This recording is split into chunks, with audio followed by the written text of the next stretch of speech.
Hello, good morning all of you. आज हम आप लोग को पढ़ाएंगे प्लांट्स किंगडम में प्रैक्टिस सेशन करवाएंगे। क्वेश्चन कम है लेकिन जो होता है इसका डिस्क्रिप्शन ज़्यादा देंगे, इतना याद रखिएगा कि एक एक क्वेश्चन को एक डिटेल में बताएंगे, सिर्फ नहीं करवाएंगे ए का बी सी का डी, ऐसे नहीं होगा। एक एक क्वेश्चन को अच्छे से देखिएगा। पहला क्वेश्चन कह रहा है क्या, प्रैक्टिस सेशन में पहला क्वेश्चन देखिएगा क्या कह रहा है कि पहला क्वेश्चन कह रहा है which one has the largest gametophyte. Question में देखिए आंसर रहता है which one the largest gametophyte का मतलब होता है सबसे लार्जेस्ट गैमेटोफाइट, या फिर कह सकते हैं कि गैमेटोफाइट जो होती है डोमिनेंट होती है किस वाली फेज में, उसी में जो होती है लार्जेस्ट लॉन्गेस्ट पाई जाती है। देखिएगा अब ऑप्शन देखते हैं। साइकस, तो साइकस पाइनस हमारा जो है जिम्नोस्पर्म है, तो इसमें रिड्यूस फॉर्म थोड़ा बहुत पाया जाएगा। सिलाजिनेला टेरिडोफाइट्स है तो कुछ अमाउंट पे पाया जाएगा, और जबकि एंजियोस्पर्म में सबसे रिड्यूस फॉर्म में पाया जाएगा। और मॉसेस जो होती है हमारे ब्रायोफाइट्स के मेंबर में है, तो मॉसेस में याद रखिएगा डोमिनेंट फेज गैमेटोफाइट्स होती है, तो इसका आंसर क्या होगा, मॉसेस होगा। ठीक है, लार्जेस्ट गैमेटोफाइट जो होती है कहाँ पाई जाएगी, मॉसेस में पाई जाएगी। एंजियोस्पर्म में नहीं पाई, एंजियोस्पर्म में रिड्यूस फॉर्म में पाई जाती हैं। सिलेजिनेला में नहीं पाई जाएंगी, ये एक टाइप का टेरिडोफाइट्स है, पाई जाएंगी बट लार्जेस्ट नहीं होंगी। और साइकस और पाइनस एक जिम्नोस्पर्म में ही है। अब बात करते हैं दूसरे क्वेश्चन की तरफ जाते हैं।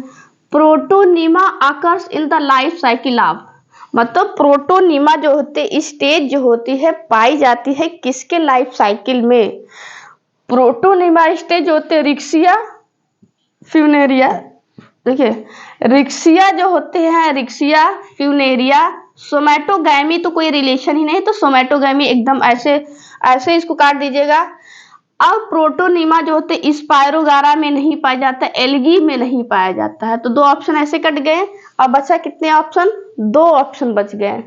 दो ऑप्शन में रिक्सिया और फ्यूनेरिया। देखिएगा रिक्सिया मार्केंसिया में जो होता है प्रोटोनीमा स्टेज नहीं पाई जाती है, और प्रोटोनीमा स्टेज किस में पाई जाती है, फ्यूनेरिया में पाई जाती है। याद रखिएगा लीफी स्टेज होती है प्रोटोनीमा। आगे बात करते हैं कि the common modes of the sexual reproduction in Chlamydomonas. हमको ये क्लेमाइडोमोनास जो कि रिसेंट में आप क्लेमाइडोमोनास की जगह पे यूडरेना लिख सकते हैं। क्या लिख सकते हैं, यूडरेना लिख सकते हैं क्लेमाइडोमोनास की जगह पे। तो पूछ रहा है कि किस टाइप का जो होता है रिप्रोडक्शन पाया जाता है, कॉमन टाइप का। आइसोगैमस का मतलब होता है जिसमें सिमिलर टाइप के गैमीट होते हैं, उन्हें बोला जाता है आइसोगैमस। एन आइसोगैमस का मतलब होता है डी सिमिलर टाइप के गैमीट्स पाए जाते हैं। ऊगैमस का मतलब होता है कि मेल जो होगा, एक मेल जो होता है वो मोटाइल होगा, वो छोटा होगा, और जो फीमेल होगी वो क्या होगी, नॉन मोटाइल होगी, बड़ी होगी। और होलोगैमस का कोई रिलेशन नहीं है, ये रिप्रोडक्शन का कुछ लेना ही देना नहीं है इससे। तो बच्चा तीन ऑप्शन याद रखिएगा। क्लेमाइडोमोनास में जो होता है, यूड्रीना में जो होता है, एन आइसो टाइप का जो होता है, एक छोटा एक बड़ा जो होता है पाया जाता है। कॉमन जो होता है रिप्रोडक्शन का एक मोड होता है। आगे देखिए क्लोरोप्लास्ट। क्लोरोप्लास्ट से भी क्वेश्चन एक आता है, याद रखिएगा। Chloroplast of Chlamydomonas is, Chlamydomonas में जो होता है किस टाइप का क्लोरोप्लास्ट पाया जाता है, ये याद रखिएगा।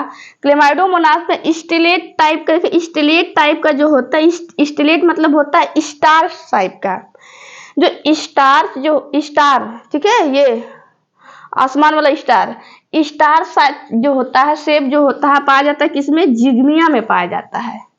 तो क्लेमाइडोमोनास याद रखिएगा, क्लेमाइडोमोनास सी से, क्लेमाइडोमोनास सी से कप शेप पाया जाता है, इसका आंसर क्या होगा, कप शेप होगा। तो आगे और आंसर देख लीजिए क्या होता है।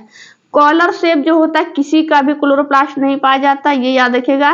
और स्पायरोगाइरा इसका जो होता है स्पाइरल शेप होता है। तो क्लेमाइडोमोनास का जो होता है क्लोरोप्लास्ट कैसा होगा, कप शेप होगा।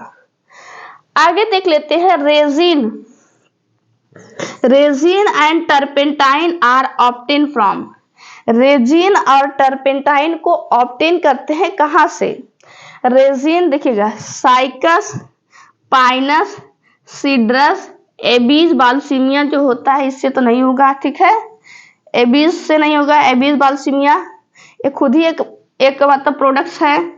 सीड्रस से नहीं होगा, साइकस से नहीं होगा, याद रखिएगा रेजिन और टर्पेंटाइन, याद ऐसे इसको याद कर लीजिएगा। रेजिन और टर्पेंटाइन जो होता है वो ऑब्टेन होता है पाइनस से। रेजिन और टर्पेंटाइन जो होता है किससे ऑब्टेन होता है? पाइनस से होता है। नेक्स्ट क्वेश्चन देखते हैं, pyrenoids are the centre of the formation of. Pyrenoids याद रखिएगा ये जो होता है स्टोरेज फूड मटेरियल होता है एल्गी का।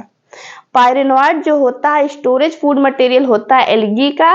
तो पूछ रहा है कि पायरेनोइड जो होता है इसमें दो जो होते हैं रिजर्व फूड मटेरियल रहता है, एक स्टार्च होता है दूसरा प्रोटीन होता है। तो पूछ रहा है कि उसके सेंटर में जो होता है क्या रहता है? याद रखिएगा कह रहा है कि उसके सेंटर में क्या आता है? पोरफायरा। ठीक है, ये एकदम एकदम गलत है। पोरफायरा जो होती है एक एल्गी है। इंजाइम नहीं पाई जाती है, फैट नहीं पाई जाती है, तो ऑप्शन क्या बच रहा है? स्टार्च। एक बात याद रखिएगा कि इसके जो होते हैं कोर साइड, अंदर साइड याद रखिएगा सेंटर में पाया जाता है स्टार्च, और जो होते हैं आउटर लेयर पे पाया जाता है प्रोटीन। ये याद रखिएगा, सेंटर में क्या पाया जा रहा है? स्टार्च, और आउटर में क्या पाया जा रहा है? प्रोटीन पाया जा रहा है। नेक्स्ट क्वेश्चन देखते हैं, अगार इज कॉमर्शियली ऑब्टेन फ्रॉम। अगार को जो होते हैं कॉमर्शियली ऑब्टेन किया जाता है कहाँ से ऑब्टेन किया जाता है? Red algae, green algae, brown algae, blue green algae, BGA। ज्यादातर साइनोबैक्टीरिया को ब्लू ग्रीन एल्गी कहते हैं, ये मिसनोमर है, ये सही नहीं है। याद रखिए जब पढ़ाएंगे ब्लू ग्रीन एल्गी तो डिटेल में पढ़ाएंगे इसको।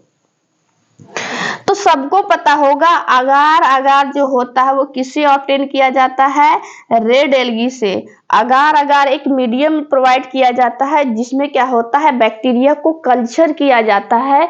ये अगार बैक्टीरिया को कल्चरिंग मीडियम में रखने के लिए जो होता है अगार का यूज किया जाता है, ये याद रखिएगा। ये तो कुछ क्वेश्चन प्रैक्टिस सेशन जितना हो पाया बोर्ड पे उतना ही किए, कुछ प्रैक्टिस सेशन जो होते हैं कल करवा देंगे।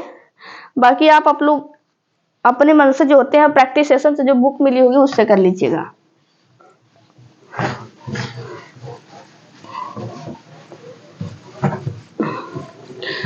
अगर कंसेप्ट क्लियर होंगे तो प्रैक्टिस करने में मजा आएगा।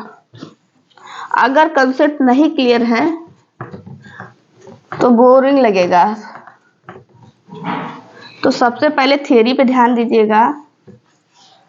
अभी के लिए इतना ही।